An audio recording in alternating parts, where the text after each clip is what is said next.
Are you overwhelmed by the challenge of personalizing communication for thousands of students?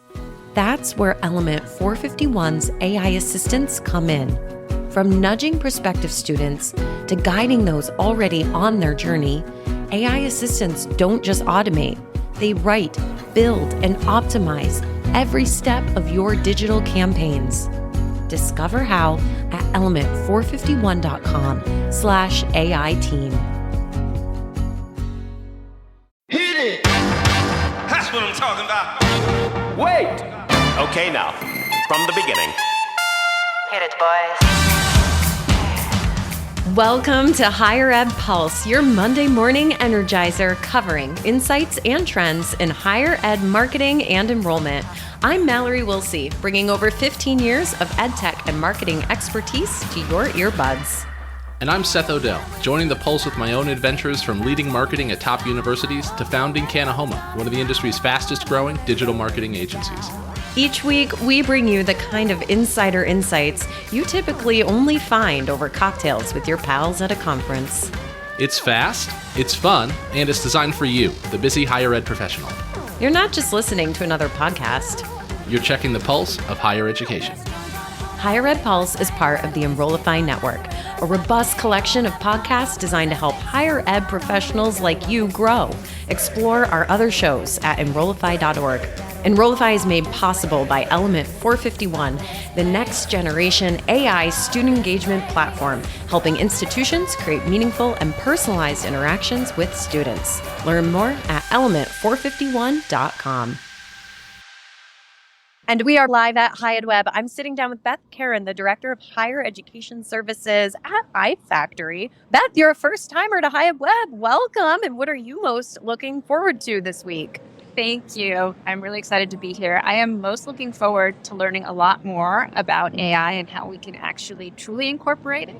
I'm so excited with all the things that we've learned over the past year and a half, but we're still not really utilizing it the way I think we can in a powerful way to actually do stuff.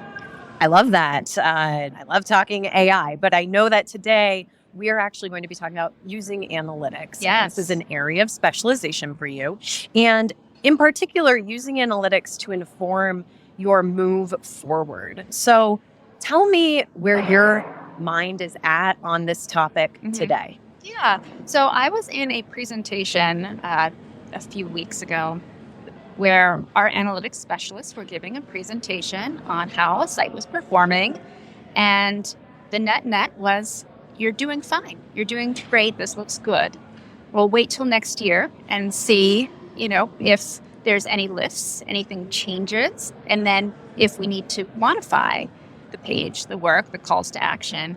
And I had to stop everybody and call everybody after the meeting. And I said, is that really where we want to be? It's just fine. Things are doing well. They're doing as well as the benchmark. My first job out of college was in direct marketing, and you never stopped testing. And I don't see why we stopped testing too, just because it's higher education. I realize it's harder. These are websites on big platforms, and a lot of the tech stacks don't necessarily natively support a lot of this testing. But at the same time, if schools are spending money, they need to get results. You said the phrase, wait to next year. Yes. There's a lot of schools that aren't going to have their doors open next year if they aren't paying attention to these analytics today.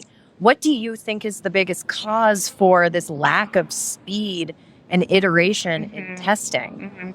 Well, I think a lot of it is the flip to GA4. There really isn't year-over-year analytics to tweak from. And because it is such a seasonal space and traffic changes and patterns change so much throughout the year, the analytics specialists' mode is to say, let's get year-over-year data to see if this is performing better. Like, they want to use an equal as a benchmark. But right now, I don't think most schools have the luxury to do that. So what benchmarks are they using versus which benchmarks would you actually recommend? Right. So they're using a lot of the benchmarks that I would recommend. Like, are people clicking on the buttons that they are supposed to click on certain pages? Are people making it to the financial aid pages? Are they making it to the program pages? Are they applying? Are they asking questions when they have questions? How fast are they bouncing off the website? All the usual things. The challenge is that I see is that if a page is performing fine, something's performing fine in November of, 2022, and you make a tweak and you want to see if it's going to perform well in November 2023 to get an equal, I get it, but you just don't have that luxury. And so I think we've been counseling people lately to start making incremental changes faster. You're getting fine performance on your apply now calls to action, but can you get better performance? And so let's play with that page. Let's play with the calls to action. Let's see if we can tweak some headlines, tweak some button copy, tweak some colors, get people moving through the funnel faster and with less friction. So if someone's listening to this conversation right now and feeling the pain, right? Maybe they're sitting on their campus and saying, I would love to move faster. What is your biggest piece of advice for them? My biggest piece of advice is to get okay with being messy, because if this is messy, I understand the quote unquote right, clean way to do analytics and to do research is to have a one-to-one look at the numbers, and there's just isn't that luxury. So it feels messy, and a lot of people are uncomfortable with that to a certain extent. But at the same time, if you can show people that you're moving things forward, you can get people on board. Beth, that's really good advice. And I think, there's definitely a case to be made here for moving faster with analytics. One area that also deeply impacts the website, of course, is search engine optimization, and you cannot afford to move slowly with that. You have to iterate, test, be paying attention to those keywords, et cetera, et cetera. So are you doing any SEO work with your customers? And tell us about it. Oh, yeah. We actually do a lot of SEO work. We have an amazing SEO specialist. And actually, SEO is kind of what inspired me to get very agitated and sort of move things along with our analytics. SEO, in some ways, we're looking at fewer vectors. We really, look at competitors, keywords, decide what keywords are important to us, decide where we're really going to focus our energy, and then we optimize and then wait a month and then optimize. It's easier to watch the needle slowly move. I mean, it doesn't move quickly in SEO, but it's easier to take action because we're dealing with something that you can see in real time measured. Whereas user behavior, seeing that in real time measured is a little trickier, especially when you've got, you don't get these fabulous aggregate views the same way you get from looking at a SEMrush and see what's really performing well. It's been a few years since I've been on the agency side of higher ed, but I remember, and we were just before we hit record kind of talking about how many hats so many higher ed pros have to wear these days, and it only seems to be getting worse. What I'm getting at is, I recall 5+ years ago that a lot of the folks who were tasked with SEO were probably also tasked with some of the analytics work too, because of overlapping skill sets there. Is that still the case? What's the state of marketing teams in these areas right now? Yeah, well, from what we've seen, it often is really overlapped. Where things start breaking apart is when groups are able to spend money on SEM, and then oftentimes that comes from a different team that focuses on paid marketing. But we have seen a lot of the person that's in charge of analytics is also just in charge of SEO and general sort of content. Sometimes they're in charge of maintaining governance structures throughout. I think it's a fun, but it's a really challenging space to be in because you are so stretched.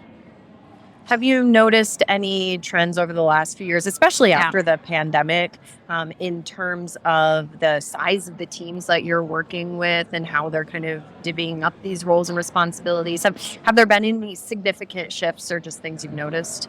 Had seen some shifts, but I'm seeing some shifts back too. I've noticed a couple of staffing turnover situations with clients.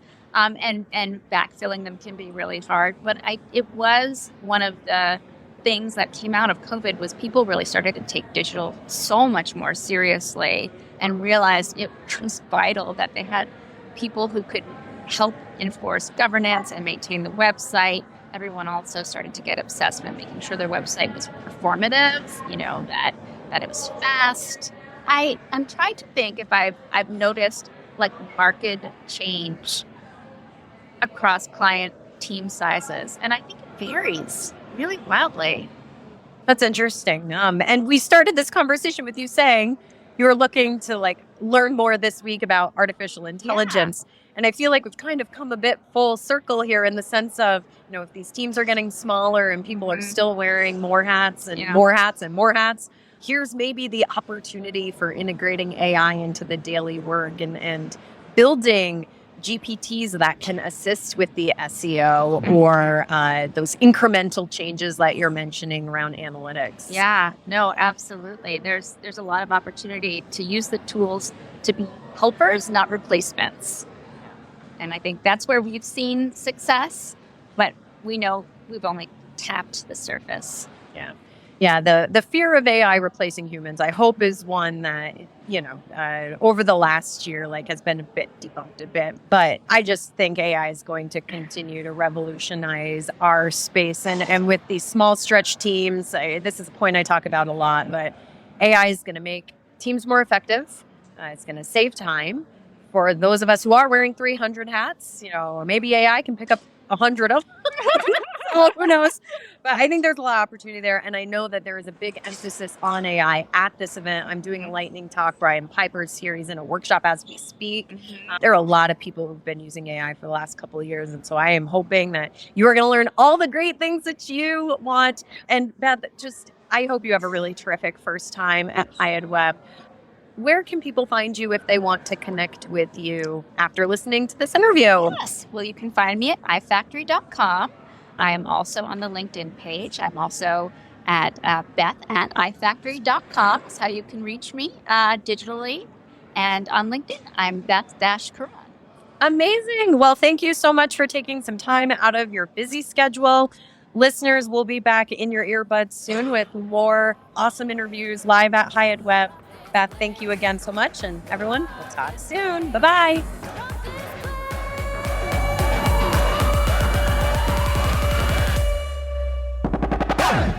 The HighEdWeb Pulse is part of the Enrollify podcast network. If you like this podcast, chances are you'll like other Enrollify shows too.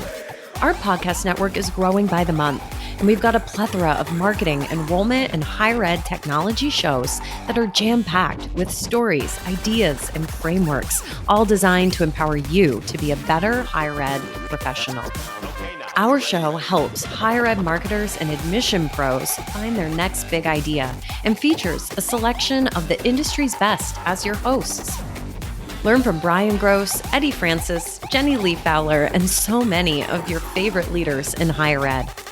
Enrollify is made possible by Element 451, the next generation AI student engagement platform, helping institutions create meaningful and personalized interactions with students. Learn more at element451.com.